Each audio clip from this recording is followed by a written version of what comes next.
Hello everyone, আসসালামু আলাইকুম। আপনারা কেমন আছেন? আশা করি ভালো আছেন। আর আমিও আল্লাহর রহমতে বেশ ভালো আছি। তো আজ আমি কিছু মাছ বের করে নিলাম, এগুলা বানিয়ে রাখবো আমার ঘরে মেহমান আসবেন। তো সেজন্য আসলে আমি মাছগুলা বের করে নিয়েছি আর এগুলাকে বানিয়ে রাখবো।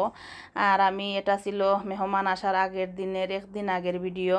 তো আমি এগুলাকে বানিয়ে রেখে দিব আর আসলে মাছটাকে ম্যারিনেট করে ফ্রিজে রেখে দিব। তো আমি পরের দিন আসলে মাছটাকে ফ্রাই করে রান্না করে নিব। তো আসলে অনেকটা কাজটা আসলে এগিয়ে যায় আর আমি সব সময় আসলে এভাবে কাজটা এগিয়ে রাখি।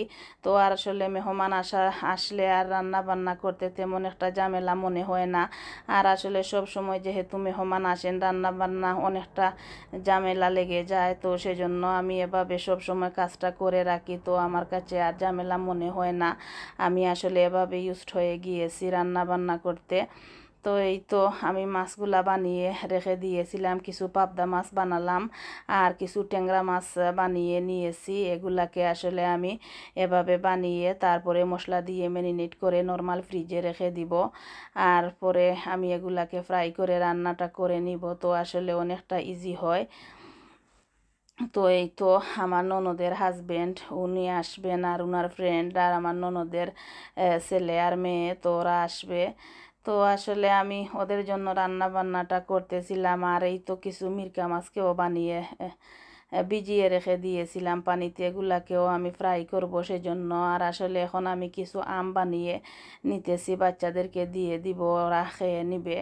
আর আসলে বাচ্চারা নরম আমটা খেতে চায় না। আমার ছেলে বলে যে ও বাংলাদেশি আম খাবে না, ও ব্রিটিশ আম খাবে। ব্রিটিশ আম বলতে বোঝায় ওই যে টেস্কোতে স্ন্যাক্স বাড়িতে যে একটু শক্ত আম থাকে, এটাকেই বোঝাতে চায় ব্রিটিশ আম। ওরা তো আর বুঝে না। তো যাই হোক, আসলে বাংলাদেশি আমটা তো খেতে বেশি মজা। তো আমি আসলে বাংলাদেশি আমটা আনলে একটু যে আমটা একটু শক্ত থাকে এই আমটা আনার চেষ্টা করি।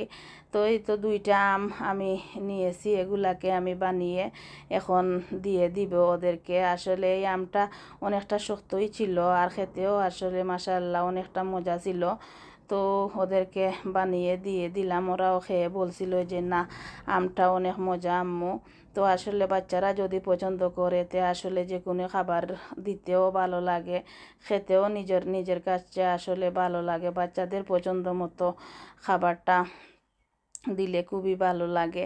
আর এই তো এখন আমি কিছু রসুনকে আমি চিলিয়ে রাখবো আর এটা আমি তেতলে তারপরে আমি মাছ রান্না করলে মাছে দিয়ে দেই।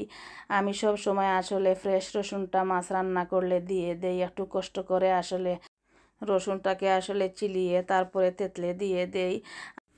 আর আসলে মাংস রান্না করার জন্য আমি আদা রসুনটাকে ফ্রেশ এনে তারপরে আমি গড়ে এটাকে ব্লেন্ডার করে আর ডিপ ফ্রিজারে রেখে দেই।